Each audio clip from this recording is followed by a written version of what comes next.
We must guard against the acquisition of unwarranted influence, whether sought or unsought, by the military-industrial complex.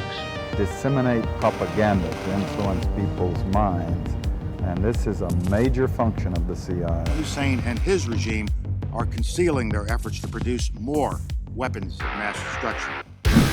Welcome back to Notify America. All right, we have multiple pressing stories to get to, stories that include the final pieces the West needs to launch a hot war with Russia. And these pieces, like pieces to a puzzle, are falling into place as Ukraine is now being fast-tracked for EU membership, NATO seeming to authorize or planning to allow at least Ukraine to use their military bases as launch points for the new F-16s that Joe Biden's delivering. Germany looking for ways to sidestep unanimous voting in the EU. We are getting close, very close to some major conflict breaking out, and we appear to be instigating it, pushing, planning for it, and you'll see why in a minute. So we're going to look at what's happening, what the U.S. and our allies just did this week, why they're doing it, and how the world's richest people are preparing for this. But before we get started, press the like button and consider subscribing. It helps the channel out, and I appreciate your support. So World War III, folks.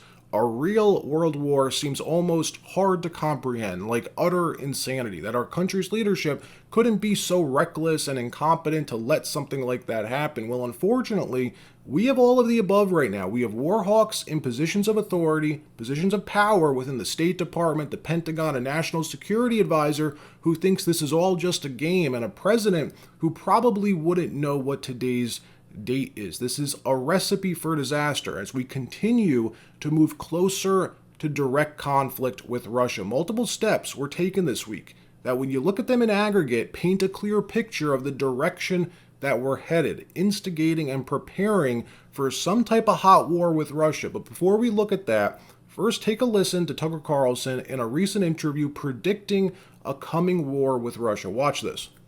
So how do they do that? They're not going to do COVID again. I know everyone on the right's afraid they're going to do COVID and mask mandate. They're not going to do that. They can't do that. If they've already been exposed, that won't work. There's going to be, no, what are they going to do? They're going to go to war with Russia is what they're going to do. There will be a hot war between the United States and Russia in the next year. And really? Yes, of course. They want it anyway.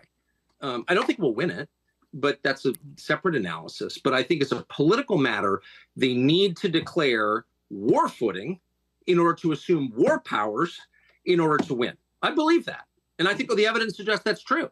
So if you're worried about our politics getting like even more vicious than it already is, and people being hurt in our politics, which is entirely possible, you should be worried about the prospect. With that as a backdrop, whether you agree with Tucker or not, the steps that the West took this week began pursuing are so clear, so obviously meant to inflame tensions further with Russia, that you have to ask yourself why. So first we have what the EU did. The European Union agreed to start membership talks with Ukraine. As Wall Street Journal writes this, in a major political victory for the embattled Ukrainian president, Volodymyr Zelensky, the European Union agreed to start membership talks with the country ravaged by almost 2 years of war with Russia. And we have this popping up midweek. The Russian delegation of the military, security, and arms control talks in Vienna delivering a warning to NATO, saying this, that if Ukraine's military is granted access to NATO air bases for sorties using Western-made planes, they would respond while deeming Ukraine's external allies as direct participants in the war.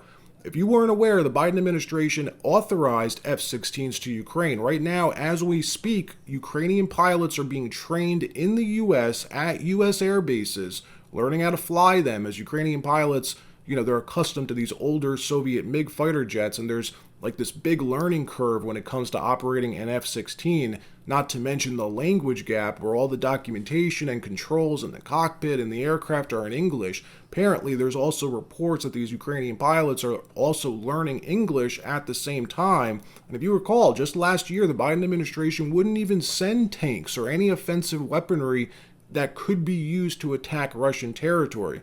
How it was only defensive weapons.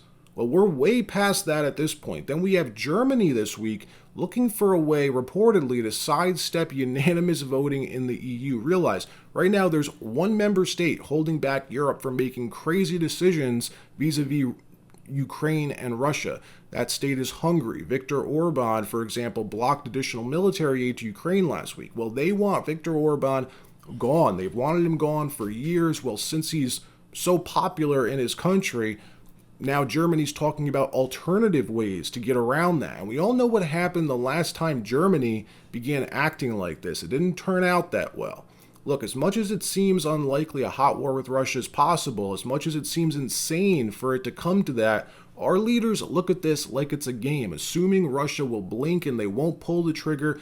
But all it takes is an accident, one accidental missile landing in the wrong place at the wrong time to spark some type of larger confrontation, and realize the landscape that's developed over the last 2 years. There's 2 hot wars raging right now, one in Ukraine, one in Israel. And now we have another looming war about to roll off in our own backyard, in our own hemisphere in South America between Venezuela and Guyana. Then we have China as well thinking about taking Taiwan. Well, what do all 4 of these players have in common? They are Western opposition. China, Russia, Hamas is warring with Israel, but at the direction of who?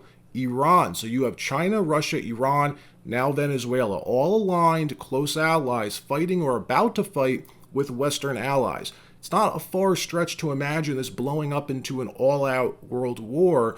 And all of this happening in just 2 years. Look how fast things can dissolve and fall apart. This could also be why some of the wealthiest people, the uber rich, are now beginning to prepare for things to go south. Mark Zuckerberg's construction on his new top secret bunker in Hawaii just got leaked. He's allegedly building this Hawaii doomsday bunker with blast resistant doors. Wired posted this article expounding on how Zuck has been adding hundreds of acres to his 1,500 acre ranch in Hawaii, and how new planning documents show a 5,000 square foot underground shelter is being constructed, equipped with its own self-generating energy and food supplies.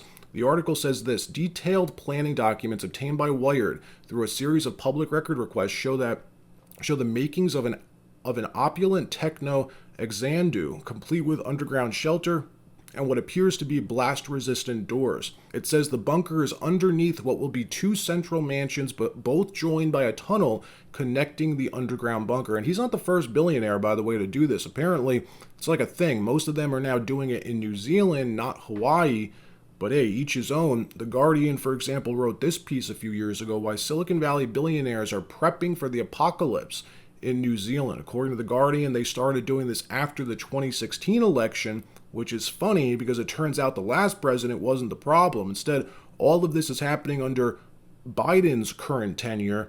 Take a look at this one. Peter Thiel, one of the original founders or funders of Facebook and co-founder of PayPal with Elon Musk, tried doing something similar last year in New Zealand. Sprawling bunker-like home that the local council rejected due to it negatively impacting the surrounding landscape. I'm sure he found a different area to build it, though. Alright, that wraps up today's episode. If you enjoyed this video, got something out of it, press the like button. If you didn't, that's alright too. Either way, I appreciate you watching. We must guard against the acquisition of unwarranted influence, whether sought or unsought, by the military-industrial complex. Disseminate propaganda to influence people's minds, and this is a major function of the CIA. Hussein and his regime are concealing their efforts to produce more weapons of mass destruction.